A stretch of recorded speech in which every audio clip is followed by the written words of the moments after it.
GPT-5.6 Sol and the New Frontier Order. OpenAI previewed GPT-5.6 Sol last week, and the most important detail is not what the model can do, but who gets to use it. Sol launches as a limited preview available only to a handful of vetted U.S. organizations at the explicit request of the U.S. government. The three-tier family.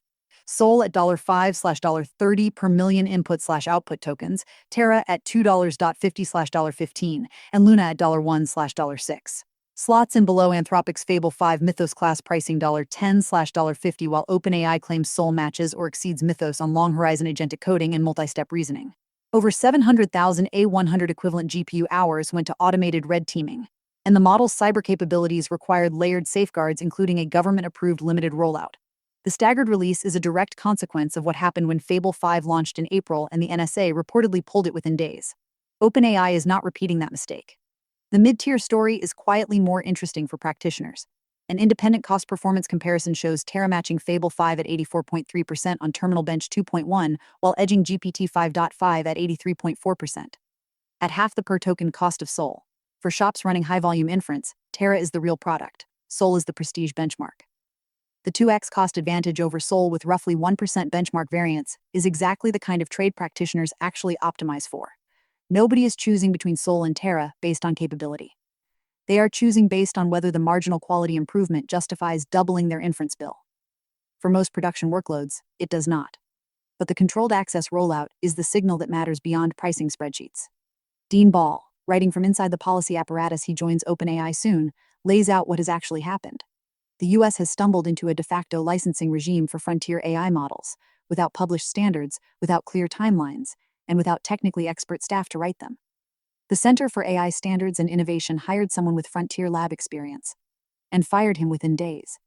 The remaining staff have reportedly been on a stop-work order for much of the post-Mythos crisis period.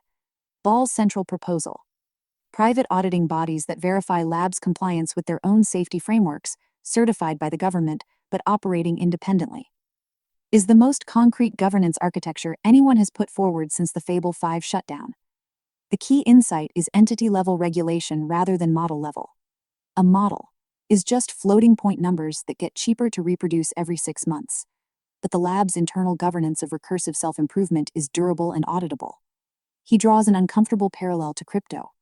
The industry converged on preferring clear, predictable regulation over the raw exercise of state power, even if it meant accepting constraints. Representatives Obernolte and Trahan have introduced a bipartisan bill tracking this framework. Organizations like the Frontier Model Forum, Averi, MITAR, Apollo Research, and Fathom already form the nucleus of the ecosystem Ball describes. The infrastructure is not hypothetical. Whether this is pragmatic institution building or regulatory capture in academic dress depends on how much you trust the labs to write their own safety standards. But the alternative is an indefinite freeze with no clear exit, and a growing risk of market panic as $100 billion data centers sit idle. Open-weight models push hardware limits. DeepSeek v4 Pro shipped DSpark, a speculative decoding module that promises 5x cheaper serving for short context workloads and 7.6x for long context. Speculative decoding. Using a small draft model to propose tokens that the full model verifies in parallel. Has been a research technique for 2 years, but DSpark packages it as a first-party module for one of the most deployed open-weight models. The economics are straightforward. If your v4 Pro inference bill is $10K/month, DSpark could cut it to $1.30 K$2K without touching model quality. That is the kind of cost reduction that changes deployment decisions. For the hardware maximalist crowd, a detailed guide walks through running a high-quality GLM 5.2 quant at 128K context on 4 DGX Spark nodes. The setup involves NVFP4 quantization. A patched VLLM, the stock version, does not handle GLM 5.2's attention layout correctly, and careful memory management to sustain roughly 15 tokens per second. The comparison target is Apple's M3 Ultra, and the DGX Spark cluster wins on throughput but loses on watts per token and total cost of ownership. The real lesson is that running it locally now requires specifying which local you mean. A $40 K workstation cluster is local in the sense that it sits in your rack, but the economics are closer to a small cloud deployment than a laptop experiment. The guide is valuable as a reference for anyone considering DGX Spark purchases, but it also illustrates how far local inference has drifted from its hobbyist roots. Ornith 35B arrives with strong early results on greenfield coding, generating new projects from scratch, while falling short on repair and debugging tasks where models need to reason about existing code structure. Community testing shows it handles instruction following and creative generation well at its size class, but struggles with the kind of read this broken codebase and fix it work that separates coding benchmarks from coding reality. The greenfield vs repair split is worth tracking. Most coding benchmark suites overweight greenfield generation, which means models optimized for benchmarks may disappoint practitioners whose daily work is overwhelmingly maintenance and debugging. A thoughtful book review of Guglielmo Iozzia's domain-specific small language models captures where the SLM community actually stands. The reviewer, an AI practitioner since 1999 with 50-plus deployed systems, endorses the core thesis domain-tuned small models beat renting generic intelligence while flagging what the book undersells. Fine-tuning is 10-100x the effort of API calls. The required skills are rare, and evaluation should be the spine of any SLM project, not an appendix. The most useful framing from the author's talk. From renting intelligence to owning it, from general capability to specific mastery, from centralized intelligence to distributed intelligence. That shift is real, even if the execution difficulty is consistently underestimated by both vendors and authors. Squeezing more from less. SpectroQuant introduces calibration-aware Q4KM quantization and claims 96.5% BF16 gap recovery, meaning the quantized model retains 96.5% of the quality difference between a naive quant and the full precision original. Instead of treating all weights equally during quantization, SpectroQuant uses spectral analysis to identify which weight matrices carry the most information and allocates precision budget accordingly. This publication has covered calibration extensively, from E-matrix ladders showing 10% accuracy gaps purely from calibration data selection, to practitioners saturating models with 2 million tokens of calibration data to eliminate quantization slop. SpectroQuant enters a crowded field, but the spectral approach is a genuinely different technique from the importance-weighted methods we have tracked. And 96.5% recovery at Q4 precision is a strong result if it replicates across model families. Procedural skill transfer takes a different angle on the small model problem. Instead of fine-tuning or distilling, scaffold the smaller model at inference time using structured procedures extracted from a larger model. Early manual testing shows promising results on tasks where the small model has the latent capability but lacks the procedural knowledge to apply it consistently. The distinction from distillation matters. No training run required, no gradient updates, just a structured prompt scaffold that the small model follows. If the results hold at scale, this is a cheaper and more accessible path to capability transfer than any fine-tuning approach, because it requires 0 ML infrastructure beyond inference. Multi-tier MOE catching formalizes what llama.c PP has been doing heuristically. Instead of treating all mixture of experts equally, profile activation patterns and pin the top 20% of experts, which handle roughly 85% of all activations, in fast memory while allowing the rest to swap from slower tiers. The contribution over existing hot/cold caching is the graduated allocation policy. Not just 2 buckets, but a tiered hierarchy that matches memory costs to expert importance. For Quinn-class MOE models on consumer hardware, this is the difference between technically fits in memory and actually runs at usable speed. AI security gets automated. CVE bench takes the STWI bench template. Give a model a bug description and a codebase, measure whether it can produce a working exploit or fix, and applies it to real CVEs. 5 validated vulnerabilities form the initial benchmark, each with a Section 42 discrimination gate that tests whether the model can distinguish between vulnerable and patched code before attempting exploitation. This gate matters. It separates models that understand the vulnerability from models that blindly try payloads. The benchmark design addresses a persistent gap in security AI evaluation. Coding AI got SVE bench 2 years ago. Security AI has been measuring itself with ad hoc CTF challenges and vendor demos ever since. CVE bench imposes the same rigor, reproducible, automated, scored against ground truth. The Red Blue Hackbot project demonstrates autonomous vulnerability discovery in a controlled environment. The kind of red team automation that Sol's 700,000 GPU-hour red teaming effort relies on at massive scale. The creator frames it as for fun and share, which undersells the implication. If a weekend project can assemble autonomous exploitation agents from off-the-shelf components, the offensive toolkit is commoditizing faster than defensive tooling can keep pace. The question is not whether autonomous security testing will become ubiquitous, but whether the defenders or attackers adopt it faster.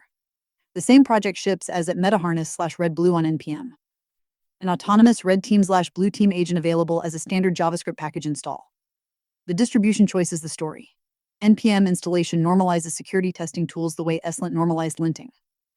Whether that democratization net improves security, more defenders than attackers use linters or degrades its script kiddies Yet one-click exploitation frameworks depends entirely on the ratio of constructive to destructive users, and history suggests both happen simultaneously. Privacy auditing and trust infrastructure. Phantoms and Disclosures proposes a causal framework for auditing synthetic data privacy. Moving beyond the usual does it memorize training examples, question to a structural analysis of what information flows are possible given the data generation pipeline. The framework treats synthetic data generators as causal models and asks whether the generator's structure permits leaking specific training records, even when empirical tests fail to detect memorization. This is the right level of analysis. Empirical privacy tests are necessary but fundamentally insufficient because they can only find leaks they are designed to look for. A generator that passes every membership inference attack today might still leak records through a causal pathway that no current test probes. The paper provides the mathematical machinery to reason about these structural guarantees rather than relying on empirical absence of evidence. A developer running a local LLM application asks the question every privacy-conscious builder faces. How do you prove you don't collect data? The community response coalesces around a practical stack: open source model weights, auditable code, network traffic analysis, and attestation logs. While acknowledging the fundamental asymmetry, proving a negative is always harder than proving a positive. The thread is more valuable as a requirements document than a solution. It catalogs what users actually want to verify, which is prerequisite knowledge for anyone building privacy-preserving AI tooling. The consensus is that no single mechanism suffices. You need layers of verifiable evidence, and even then, some users will rationally remain skeptical. Cloudflare launched self-managed OAuth for all customers, letting any application behind Cloudflare issue and manage its own OAuth tokens without a third-party identity provider.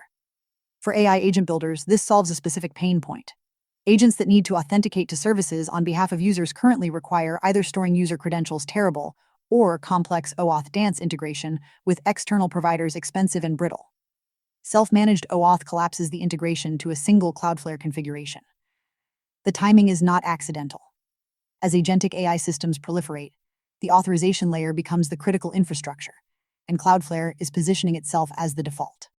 Agent benchmarks and developer tooling. TXBench PP benchmarks AI agent performance on small molecule preclinical pharmacology, a domain where the gap between sounds right and is right can kill a drug program.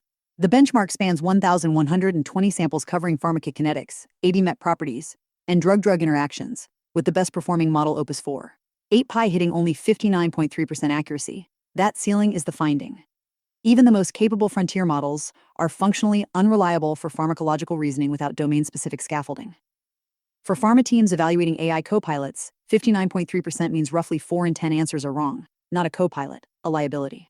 The benchmark also reveals that smaller models with domain fine-tuning do not close the gap, suggesting that pharmacological reasoning requires capabilities that current architectures struggle with regardless of training data. Herder is a Rust terminal agent multiplexer that coordinates 16+ AI agents from a single terminal session. The architecture is straightforward. Spawn agents, route tasks, collect results. But the execution matters. Herder handles session management, output interleaving, and lifecycle coordination that every practitioner building multi-agent workflows reinvents from scratch. The Rust implementation delivers the performance characteristics low overhead, reliable process management, no guile contention that Python-based orchestrators struggle with when managing more than a handful of concurrent agents. For teams already running multiple coding agents in parallel, Herder replaces a pile of muck scripts with a purpose-built tool. Beyond text. Audio, vision, music, and motion. Audio.c, PPAX 12 audio models, including Qwen 3 TTS, Pocket TTS, and Vevo 2, into a single C++/G, GM, L runtime with CUDA support and up to 5x faster inference than Python equivalents. This publication identified the gap in edition 268. The speech AI community had powerful models but no lightweight unified C++ runtime. Audio.c, PP is the most complete answer yet, combining TTS and ASR in one binary without Python dependencies or heavyweight framework installations. For edge deployment and embedded systems where Python is not an option, this is the enabling infrastructure. The note benchmarks omnimodal notation processing for expert-level music intelligence across 3 notation systems: common Western notation, guitar tablature, and numbered notation, 4 tasks, and 1,120 samples. This is the first dedicated evaluation framework for music notation AI that we have seen. Prior coverage profiled the tools: Autoverus for PDF to music SML, Music 21 for computational musicology. But without a benchmark, there was no way to compare them systematically or track progress. A note provides that missing measurement layer, and early results suggest that current models handle standard Western notation reasonably well, but struggle with tablature and numbered notation, where layout conventions vary widely. P, O, C, R, V6 scales from 1.5 m to 34.5 m parameters across 3 tiers: tiny, small, medium. Supports 50 languages including CJK and 46 Latin script languages, and runs on Paddle, Transformers, or OpenAI runtime backends. The upgrade positions the pipeline approach. Separate detection and recognition stages. Against the trend toward unified VLM-based OCR systems like NVIDIA's Nematron OCR v2 and Hunyuan OCR. OCR V6's edge deployment advantage remains real. A 1.5 m parameter model runs on hardware where a 1b parameter VLM simply cannot. For document processing pipelines that need to run on phones, embedded devices, or constrained server environments, the pipeline school is not outdated. It is the only viable architecture. Motion predicts where objects will move in 3D space over the next few seconds, given a video frame, marked query points on an object, and a text instruction describing the intended action. Built on Momo 2 as backbone and trained on Motion 1 M1.16 million videos with 3D point trajectories paired with action descriptions spanning 736 motion types and 5,600 distinct objects. It represents motion as object-attached 3D points in world space, class-agnostic, view-stable, and directly consumable by downstream planners.